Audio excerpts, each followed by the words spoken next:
అప్పటి వరకు అంత గంభీరంగా ఉన్నవాడు సీతమ్మ దగ్గరికి వెళ్ళి సీతా 14 సంవత్సరముల అరణ్యవాసానికి వెడుతున్నాను అని చెప్పాలి కదా.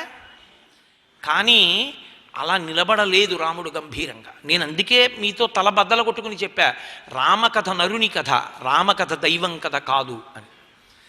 తాం దృష్ట్వా సహి ధర్మాత్మా న శశాక మనోగతం అన్నారు అయోధ్యకాండలో మహర్షి.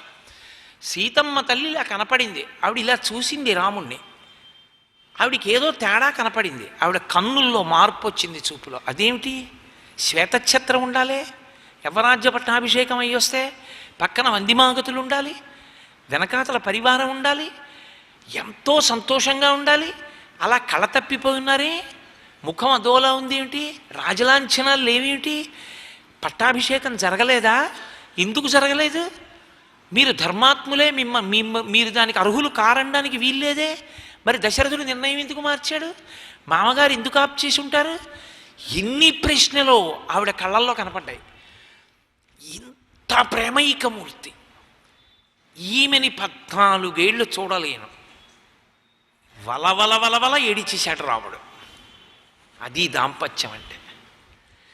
అక్కడికి వెళ్ళి మాట్లాడలేదు, భార్య దగ్గర ఏడిచేశాడు. న శశాక మనోగతం, తన మనస్సుని దాచుకోలేకపోయాడు. కౌసల్య దగ్గరికి వెడితే, అమ్మా ఎన్నాళ్లలో వస్తుందమ్మా, భర్త ధర్మం అమ్మా, దశరథుడిని అనుగమించమ్మా. ఇన్ని చెప్పిన నా స్వామి ఇంతటి ధర్మాత్ముడు, ఇన్ని తెలుసున్నవాడు, పితృవాక్య పరిపాలన చేస్తున్నాను అందుకు ఎడుతున్నానన్నవాడు సీతమ్మ దగ్గరికి వెళ్ళి నిలబడితే అసలు మనసు దాచుకోలేక వెక్కి వెక్కి ఏడ్చేశాడు.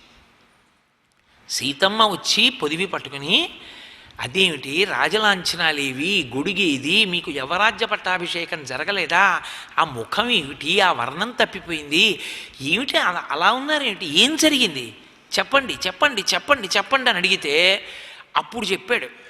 సీతా, నా తండ్రి నన్ను 14 సంవత్సరములు అరణ్యవాసం చేయమన్నాడు, ఇదే ముహూర్తానికి భరతుడికి పట్టాభిషేకం చేస్తున్నాడు, కాబట్టి నేను 14 ఏళ్ళు అరణ్యవాసానికి వెళ్తున్నాను. సీతమ్మంది, ఇది కదూ ఆయన బాధ, ఆయన ఆమెని విడిచి ఉండలేడు, అది అసలు లోపల మనస్సు. అరణ్యానికైనా వెళ్ళిపోతాడు, ఆవిడ ఉండాలి. ఆవిడ తనని విడిచి ఉండలేదని కాదు, తాను కూడా ఆమెను విడిచి ఉండలేడు, అది ఆ బెంగ. అందుకని ఏమోయ్ వెళ్ళిపోతున్నాను అనలే, నువ్వు వచ్చేయి నాతో అనడు రాముడు. ఎందుకనడో మీరే చూద్దురు కానీ ఎదురా.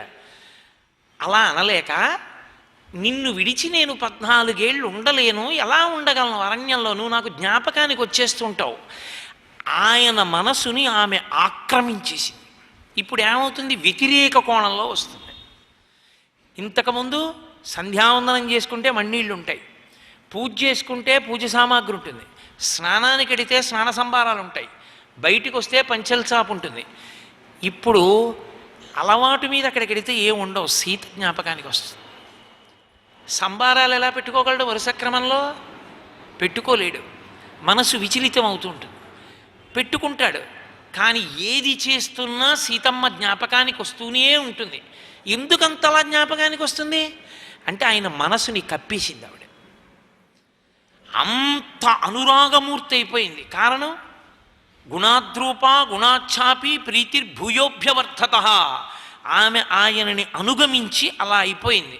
అందుకే నిజమైన దాంపత్యానికి నిగ్గు తేలిపోయేది ఎక్కడంటే అసలు విడివడి ఉండలేకపోవడం. ఒకవేళ విడివడి ఉండవలసి వచ్చినా ఆయన హృదయం ఆమె దగ్గర, ఆమె హృదయం ఆయన దగ్గర ఉండగలగడం. అందుకే దాంపత్యంలో కల్లా గొప్పతనం ఏమిటంటే కల్లో గంజో కలిసి అనుభవించడం. కాబట్టి ఆ దాంపత్యం అంత గొప్పది. కనుక ఆయన అన్నాడు, నువ్వు నాతో రా అనలేదు, చాలా చెప్పాడు.